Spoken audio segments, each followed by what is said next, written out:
Okay, ಮೊದಲ ಪ್ರಶ್ನೆ. ಮೊದಲನೇ ಖಂಡಕ್ಕೆ ತರ್ಕ ಪದದ ಅರ್ಥ ಏನು? 6 ದರ್ಶನಗಳಲ್ಲಿ ಒಂದು. 6 ದರ್ಶನಗಳಲ್ಲಿ ಒಂದು ಸರಿಯಾದ ಉತ್ತರ. ಚಪ್ಪಾಳೆ.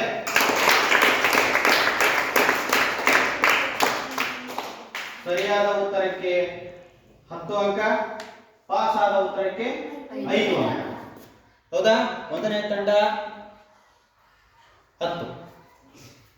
ಇನ್ನು ಎರಡನೇ ತಂಡಕ್ಕೆ ನೇರ ಪ್ರಶ್ನೆ. ಪುರಾಣ ಪದದ ಅರ್ಥ ಏನು? ಹಿಂದಿನ ಕಾಲದಲ್ಲಿ ನಡೆದು ಹೋದ ಕಥೆ. ಹಿಂದಿನ ಕಾಲದಲ್ಲಿ ನಡೆದು ಹೋದ ಕತೆ. ಸರಿಯಾದ ಉತ್ತರ. ಚಪ್ಪಾಳೆ.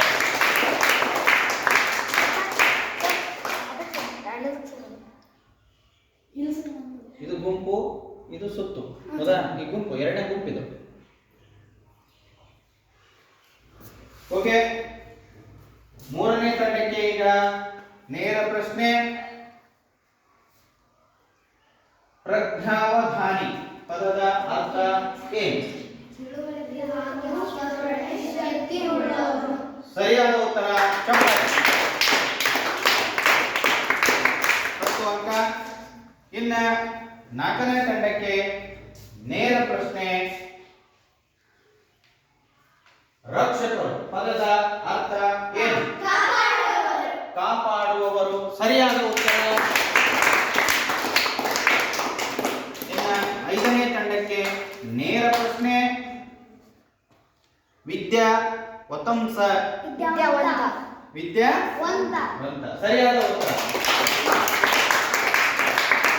ಈಗ ಮೊದಲ ಸುತ್ತಿನಲ್ಲಿ 5 ತಂಡಗಳ ಅಂಕ ನೇರ ಪ್ರಶ್ನೆಗಳೊಂದಿಗೆ ಮುಗಿಸಿದಿರಿ. ಒಂದನೇ ತಂಡ 10 ಅಂಕ, ಎರಡನೇ ತಂಡ 10 ಅಂಕ, ಮೂರನೇ ತಂಡ 10 ಅಂಕ, ನಾಲ್ಕನೇ ತಂಡ 10 ಅಂಕ, ಐದನೇ ತಂಡ 10 ಅಂಕ ಪಡೆದು ಎಲ್ಲರೂ ಸಮಬಲವನ್ನು ಸಾಧಿಸಿದ್ದೀರಿ. ಚಪ್ಪಾಳೆ. ಇದು ಒಂದನೇ ತಂಡ, ಇದು ಎರಡನೇ ತಂಡ, ಇದು ಮೂರನೇ ತಂಡ, ಅಲ್ಲ ಇದು ಮೂರನೇ ತಂಡ, ಇದು ನಾಲ್ಕನೇ ತಂಡ, ಇದು ಐದನೇ ತಂಡ. ಓಕೆ, ಎರಡನೇ ಸುತ್ತಿನ ನಂತರ ಒಂದನೇ ತಂಡ 15 ಅಂಕ, ಎರಡನೇ ತಂಡ 10 ಅಂಕ, ಮೂರನೇ ತಂಡ 10 ಅಂಕ, ನಾಲ್ಕನೇ ತಂಡ 15 ಅಂಕ, ಐದನೇ ತಂಡ 10 ಅಂಕವನ್ನು ಪಡೆದಿದೆ. ಈಗ